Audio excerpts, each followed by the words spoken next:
اللہ تعالیٰ کے پاک نام کے ساتھ جو رحمان بھی ہے اور رحیم بھی، آپ کا ہوسٹ داؤد طاہر آپ کی خدمت میں حاضر ہے۔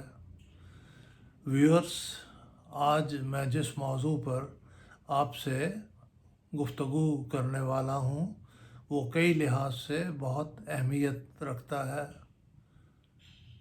چھوٹوں کے لیے بھی اور بڑوں کے لیے بھی، جوانوں کے لیے بھی اور بوڑھوں کے لیے بھی، مردوں کے لیے بھی اور عورتوں کے لیے بھی۔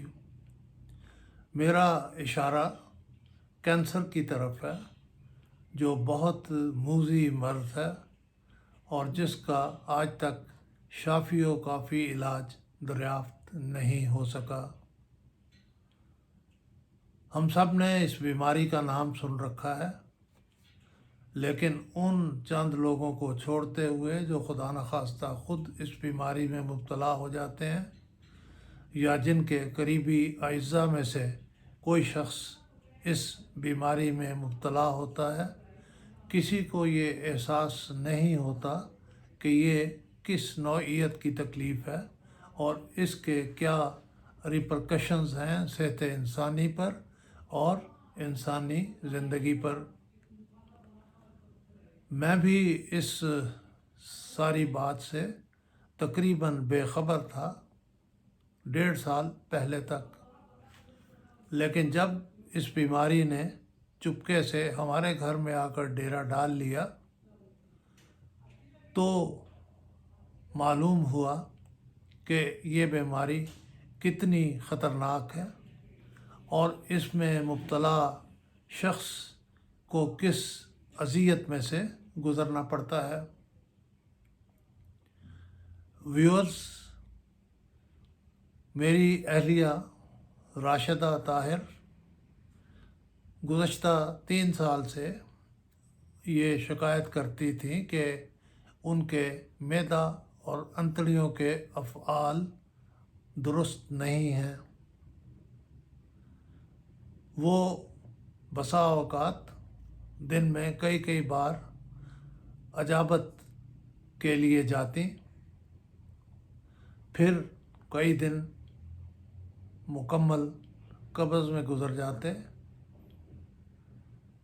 کسی وقت بلیڈنگ کی شکایت کرتی، جس سے ہمارا یہ خیال پختہ ہونے لگا کہ یہ سارا کچھ بواسیر کی وجہ سے ہے۔ سٹول فارمیشن کے متعلق وہ بتاتی رہتی کہ وہ اپنی شکلیں بدلتا رہتا ہے۔ ہم ڈاکٹرز کے پاس جاتے رہے، وہ ان چیزوں کا سمپٹومیٹک علاج کرتے رہے، لیکن خاطر خواہ فائدہ نہ ہوا۔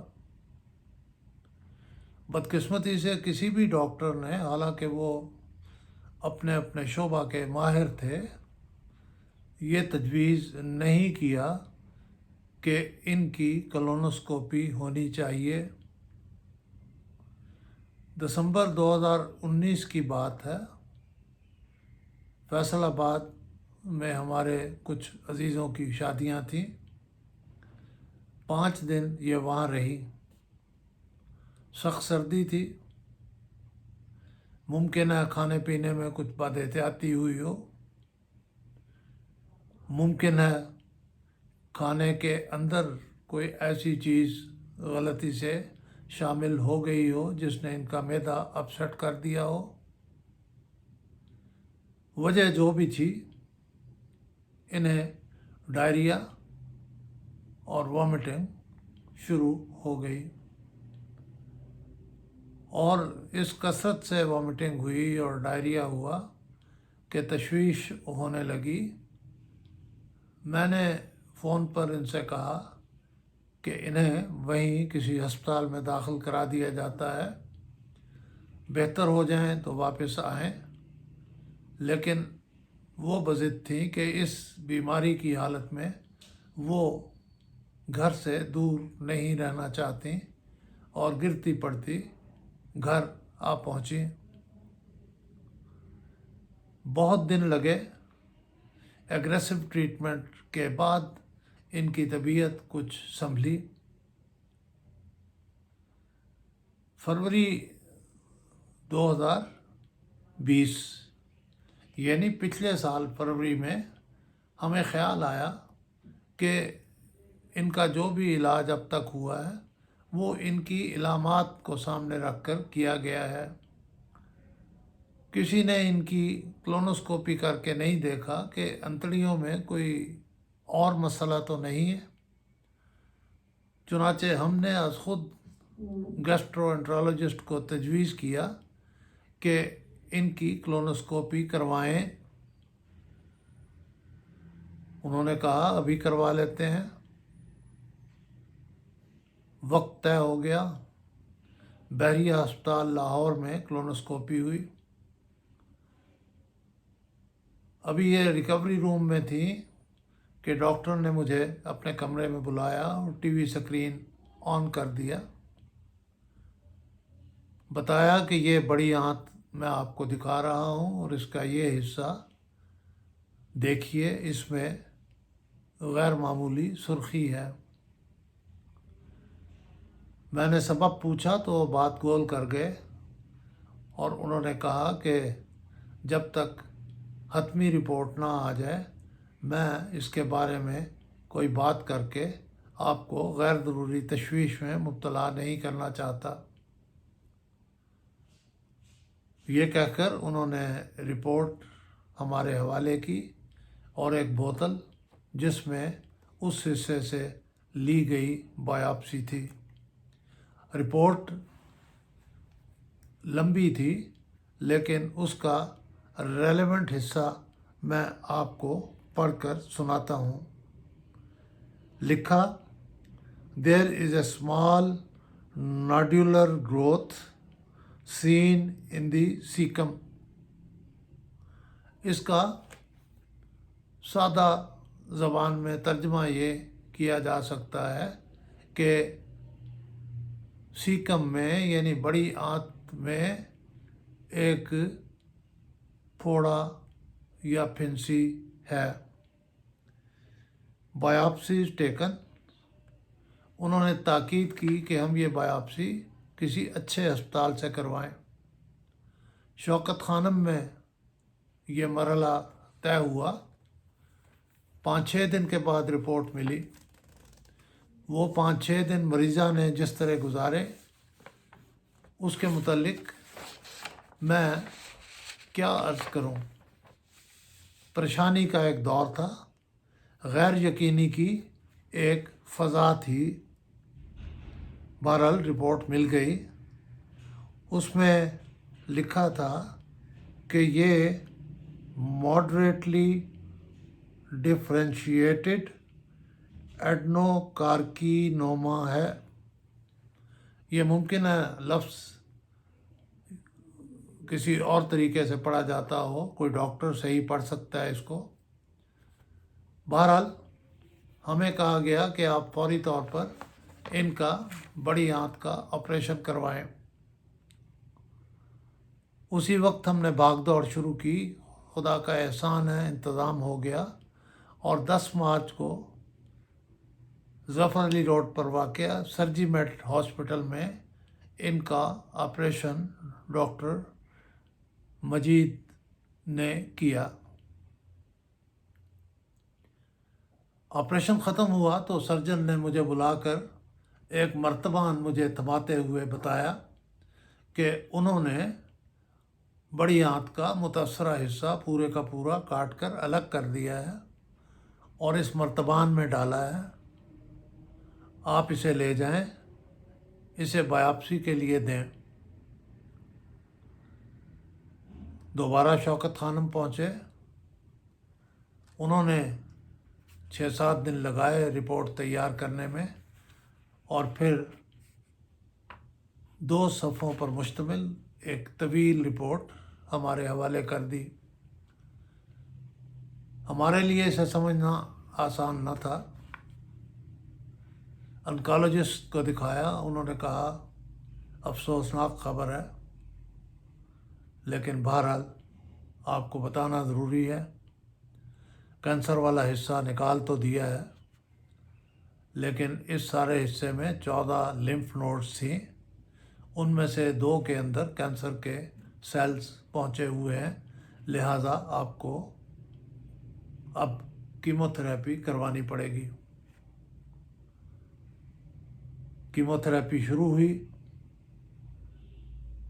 اس کے 8 سائیکلز ہوئے۔ اس دوران کیا کیا مسائل و مصائب کا ہمیں سامنا کرنا پڑا، میں اس وقت اس تفصیل میں نہیں جا رہا، لیکن آپ کو ایک گزارش کرنا چاہتا ہوں۔ میری یہ گزارش ہر سننے والے سے ہے، بلکہ ہر اس شخص سے ہے جو نہیں بھی سن رہا اور جس کو آپ میرا یہ پیغام پہنچائیں گے۔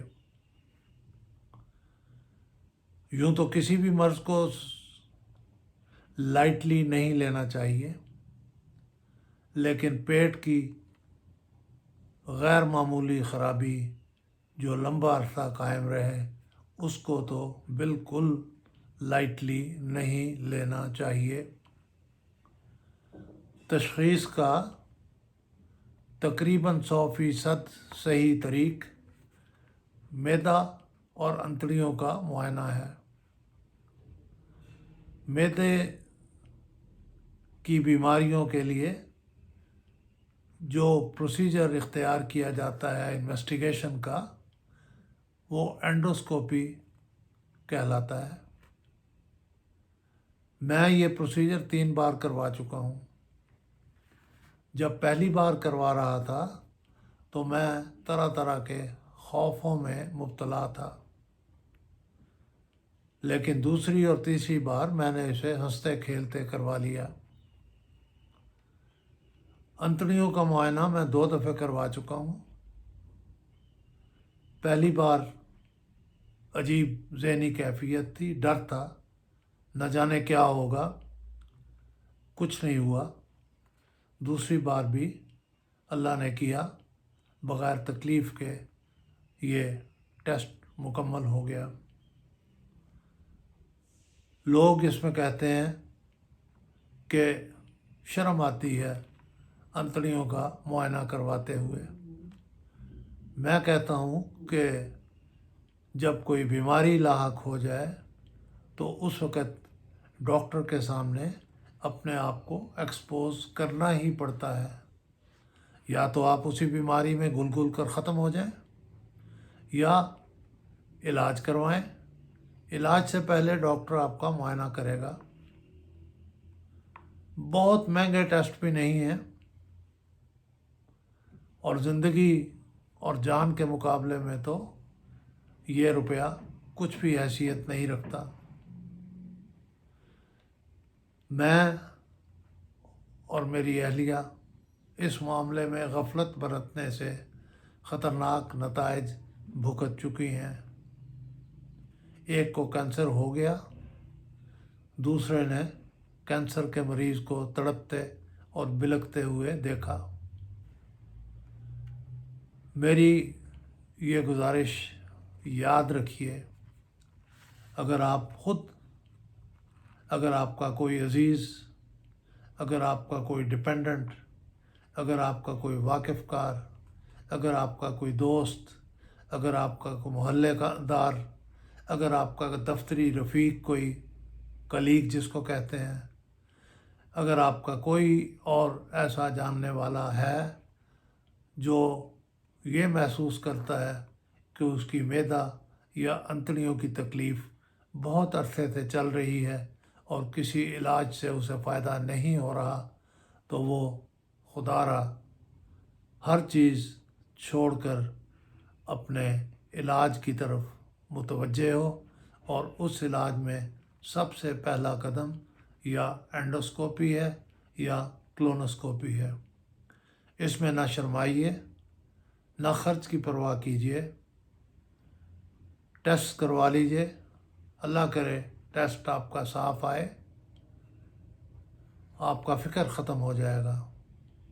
خدا نہ کرے آپ کو کوئی ایسی بیماری ہو رہی ہے جو آپ کے لیے زیادہ تکلیف دہ ثابت ہو سکتی ہے، تو آپ اسے ابتدا میں پکڑ سکیں گے۔ یہی بیماری جو اب راشدہ کو ہوئی، اگر وقت پہ پکڑی جاتی تو شاید آپریشن کے بعد کیمو تھراپی کی نوبت نہ آتی۔ اس بات کو چھوڑیے کہ یہ کتنا مہنگا طریقہ علاج ہے، صرف یہ غور کر لیجئے کہ کیمو تھراپی انسان کو ادموا کر دیتی ہے اور مریض میں جینے کی خواہش اور تمنا ختم کر دیتی ہے۔ اس کے جسم کا ایک ایک فنکشن ختم ہو جاتا ہے اور وہ ایک زندہ لاش بن جاتا ہے۔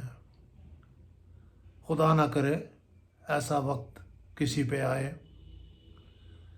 میں یہ بھگت چکا ہوں، دیکھ چکا ہوں، اس لیے میں نے سوچا آپ کو یہ مشورہ دے دوں۔ امید ہے آپ اس پہ حسب ضرورت عمل کریں گے۔ خدا آپ کو ہمیشہ صحت سے رکھے۔ اگلی ویڈیو تک کے لیے اجازت دیں۔ خدا حافظ۔